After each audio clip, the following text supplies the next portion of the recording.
So we walked out of our hotel looking for a place to eat. We couldn't find anything. It was like a ghost town. Wow. Now when you think of Westminster Highway and number 3 Road, it's hopping with action. We both know, Charlie, that many successful businesses were started by immigrants, but they don't always receive the same level of attention from governments and the media. Oh, I totally agree with you on that point. Sometimes when you give, you get so much more in return. Canada has given me so much, and giving back absolutely nurtures my soul. Welcome back to Wendy Yuan Unfiltered. This episode is called Making a Difference. My name is Charlie Smith, and I've been a BC journalist for more than 30 years. My co-host, Wendy Yuan, is a successful entrepreneur, community leader, and former federal and provincial political candidate. She came to Canada from China more than 40 years ago on a CETA scholarship with just $50 in her pocket. Over the past 20 years, Wendy has been volunteering on so many different boards. Many are very worthwhile humanitarian causes like the Red Cross, Rotary, Lions Club, Richmond Community Foundation. But today, we're only going to talk about those concerned with the economy, intercultural relations, and education. It's so nice to be back with you, Wendy. It's so nice to be back again for another episode, Charlie. Yeah, in our last episode, we talked about how you came a close second in the 2008 election in Vancouver Kingsway. After that, the party and all your volunteers wanted you to give it another try. And we're going to focus on that in the future. But for this episode, I would like to talk about your community service. That sounds like a good plan, Charlie. Yeah, as I was reading your LinkedIn profile, I was astounded by how many nonprofit organization boards and committees you've sat on. That's a lot of volunteer hours. Oh, thank you, Charlie. So which one would you like to begin with? Well, you've spent lots of your life in Richmond, which is right beside Vancouver, and I noticed that you served on the Richmond Economic Advisory Committee. I'm interested in this because Richmond has really blossomed from what used to be a sleepy suburb into a vibrant city. It's funny that you would use the term sleepy suburb.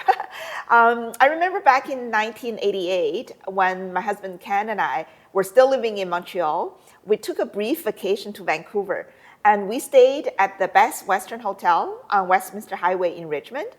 At 9 o'clock at night, Ken and I were hungry, so we walked out of our hotel looking for a place to eat. We couldn't find anything. It was like a ghost town. Wow. Now when you think of Westminster Highway and number 3 Road, it's hopping with action. What happened? Oh, I can think of several reasons for that. Mayor Malcolm Brody has done a great job. And in my opinion, he's an underappreciated mayor in Metro Vancouver. I think immigration also helped. You know, immigrants opened many new businesses, especially along number 3 Road. People love number 3 because it means alive and longevity in Cantonese. Oh, that's interesting. I didn't know that. Yes. You know, I think the Canada Line also contributed to Richmond's prosperity.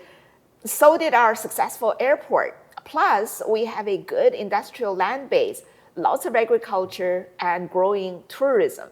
Well, you were on the Richmond Economic Advisory Committee from 2006 to 2008, and that was just as the city was gathering momentum leading up to the Olympics. Oh, yes, absolutely. Florence Gordon chaired this committee. This committee advised Malcolm Brody and the City Council. The committee worked with councillors Derek Dunn and Rob Howard.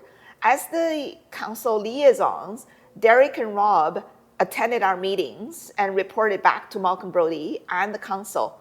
I was also on a task force with my fellow board member, Skip Triplett, who's very known in the community. He was the president of Kwantlen University, as well as Florence Gordon, our committee chair, of course. Well, this is fascinating. Can you tell me more, Wendy? Yes, the REAC, we call it, right? The REAC dealt with a wide range of issues. That included a blueprint for the city's economic outlook.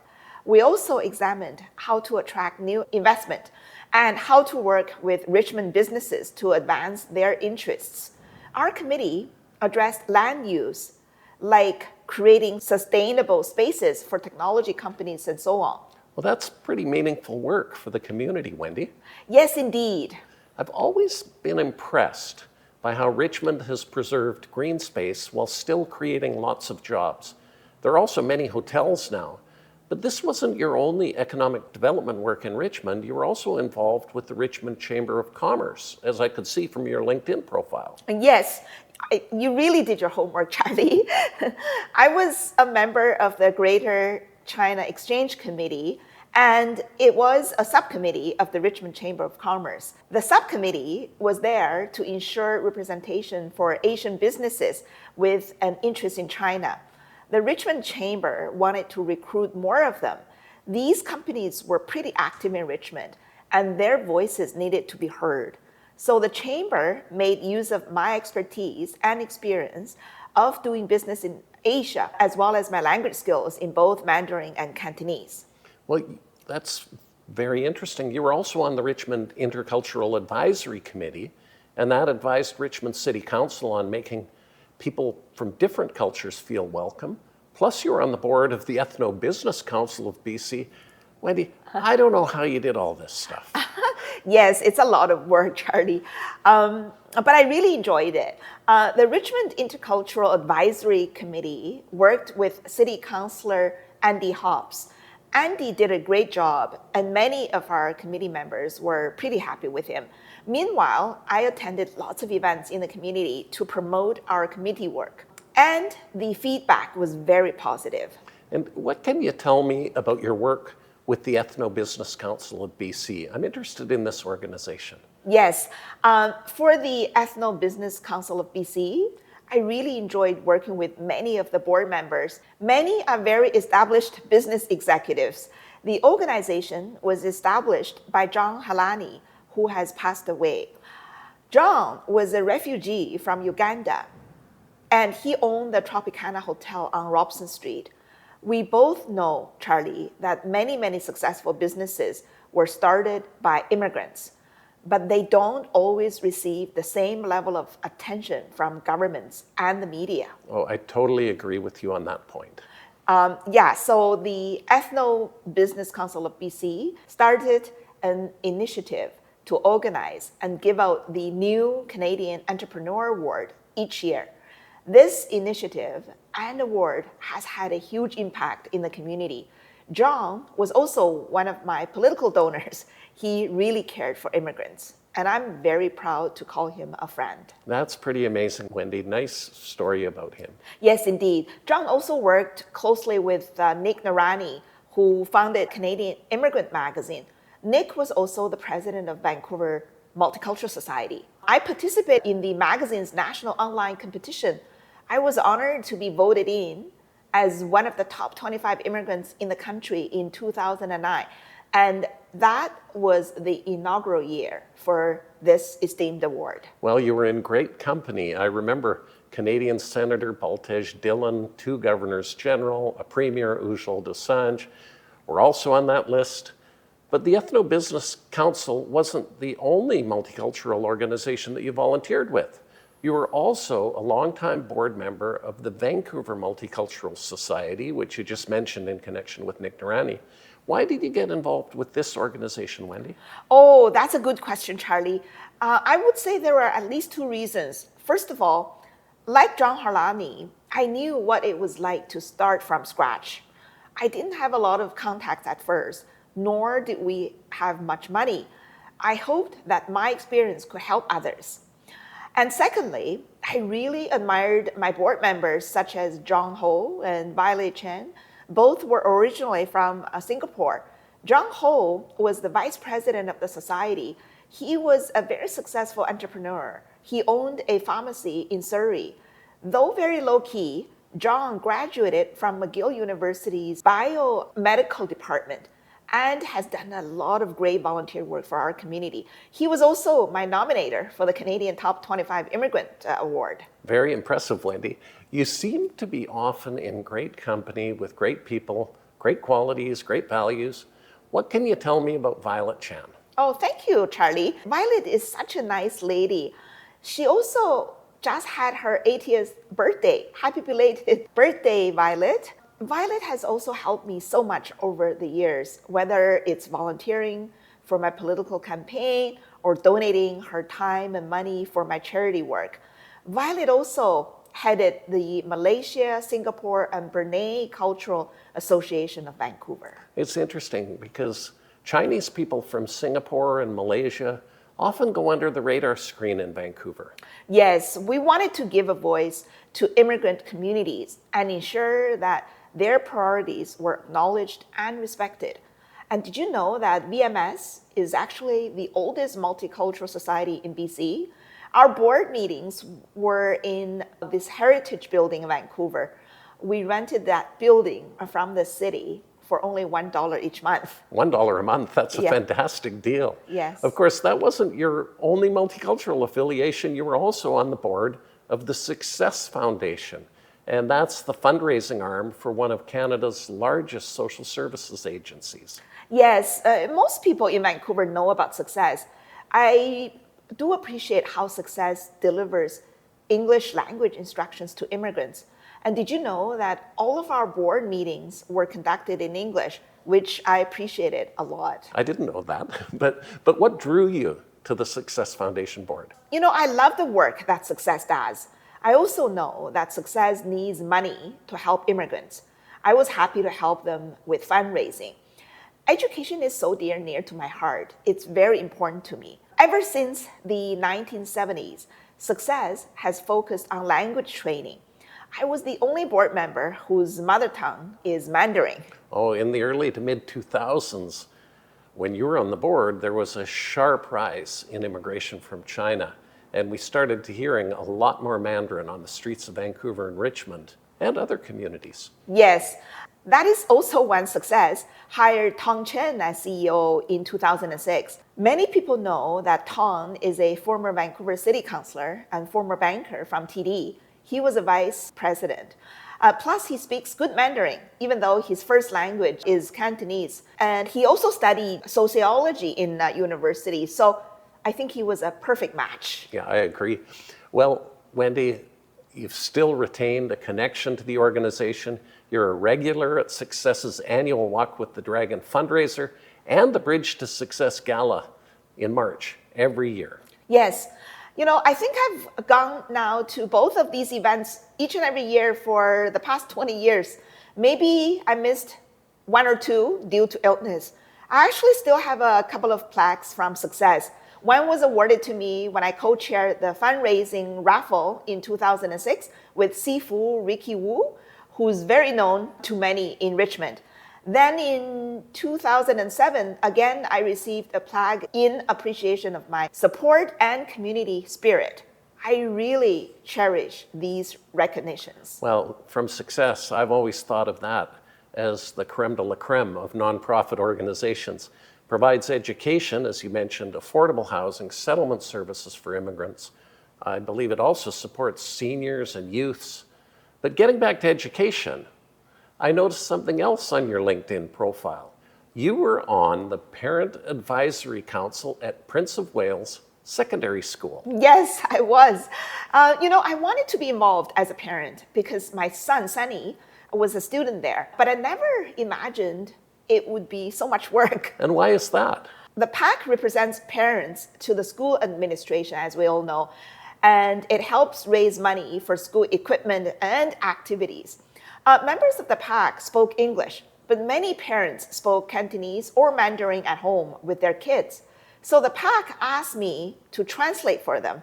There was a lot of written materials, plus there were meetings from time to time, I remember. So I remember standing in front of the auditorium and would serve as the bridge and, of course, the translator between the Chinese parents and the parents on the council. Well, it seems to me that this is actually important work because the Chinese parents are so committed to education and they want to know, like everyone else, what's going on in their kids' school. Exactly. They had lots of questions, just like me as a parent. They wanted the best for their kids. Sometimes I feel that immigrants are shortchanged due to language barriers. I took this responsibility very seriously, Charlie. I think I helped put lots of parents' minds at ease because sometimes the educational approach is very different in Canada than it is in Asia. But it took up lots of my time. Well, good for you. You were also on the Simon Fraser University Community Advisory Committee at the Surrey campus, so this is post-secondary now. Yeah. And I can imagine you had to do a lot of driving going all the way from Richmond to Surrey. Yes, lots of driving for sure. This was when my son was studying political science at SFU's Burnaby campus. One of my good friends, Jeannie Hasselfield, was my referral. She used to be the leader of the Manitoba Liberal Party. She was working with the president of the university back then. So Jeannie has a very strong personality. She convinced me to join. And I never missed a board meeting after that. The SFU volunteer work was very important to me. I love to support education for our young people. Well, it seems to me that you joined this advisory committee at a very interesting time. SFU had just opened a new campus in Surrey. The famous Vancouver architect Bing Tom designed a spectacular building there. Oh yeah, it was gorgeous. Absolutely, Charlie. You know, I helped raise funds for SFU. The university was reaching out more to the Chinese community in those days. Financier and philanthropist Milton Wong was the chancellor in the period leading up to the opening of the Surrey campus. Surrey was growing so rapidly. Yeah, it certainly was and is. Now, I'm going to conclude with one more educational initiative that you were involved with. Oh, another one. I lost track of it. You certainly did your homework, Charlie. What's the other one? I'm referring to the Canadian Women's Voters Congress. Oh, yes. I'm so glad you mentioned this, Charlie. That's the board which is very close to my heart. And why is that? Oh, you know, I'm a woman in politics. Also, the Canadian Women Voters Congress is an important national organization, and it had only 5 board members. I was picked to be one of them after an intense interview. The board's mission was to inspire women, including minority women like myself, to run for political office in Canada. So how did you guys go about achieving this goal? Oh, it is a non-profit and non-partisan organization. We were the organizers for the Women's Campaign School, which was very popular in Greater Vancouver area. It educates campaign team members and potential women candidates about strategy, tools, and mentorship for success. This is great. So I imagine your work for this board might have helped some women become elected officials. Yes, very much so. You know, the campaign school is usually run on a 3-day weekend. It attracted women politicians from all levels of government. We also attracted women from all the different parties, Conservative, Liberal, NDP, and the Green Party, just to name a few. It was so much fun, and I met so many impressive women. So did anyone in particular stand out to you? Oh, yes. I cannot talk about this Congress without mentioning my friends such as Linda Reid, the former Richmond MLA, and Adrian Carr, the former BC Green Party leader. Both acted as our co-chairs for the campaign school at one point. There were other women politicians such as MP Hetty Fry and Joyce Murray. There were also 2 former BC finance ministers, Carol Taylor and Joy McPhail. Also, the current Surrey mayor, Brenda Locke, was involved. Brenda was, in fact, my fellow federal Liberal candidate in 2008. They were all active participants of the campaign school. All of them definitely contributed so much in mentoring women who want to run for politics. Well, Wendy, all I can say is that's an all-star team of female politicians. And it's also impressive and profound work that you got yourself involved with. Good for you. Now, are there any other women from that period who are worth mentioning? Yes, you know, I think credits should absolutely go to our board chair at the time. Her name is Trina Isaacson. She was completely dedicated to helping the cause of women in politics. I remember we used to go to her residence for some of the meetings. And Trina is a very capable, yet very solid and humble. I really like her. She was doing this to serve the community for sure. Trina is now a city councillor in Powell River, on BC's Sunshine Coast. Well, this is great, Wendy. We're almost out of time. Do you have any final words? I just wanted to end by saying that sometimes when you give, you get so much more in return. Canada has given me so much, and giving back absolutely nurtures my soul. All of this volunteer work over these many years not only helped me learn and grow, but also resulted in me making many exceptional friends. And these friends will remain in my life for many, many years to come. That's very deep. And people have no idea how much volunteering can change a person. And thanks for saying this, Wendy, and thank you for all your community service. And we didn't even get to your work with the Red Cross, Lions Club, Rotary Club, and Richmond Community Foundation, all that humanitarian work. At least not yet. I know. It's okay. We can save that for a future episode, Charlie. Yes. Until then, I'm Charlie Smith, and my co-host is Wendy Yuan. If you like what you see on Wendy Yuan Unfiltered, subscribe to the podcast and tell your friends. You can also follow this podcast on social media channels listed below. And I hope you can join us for our next bi-weekly episode. Until then, take care.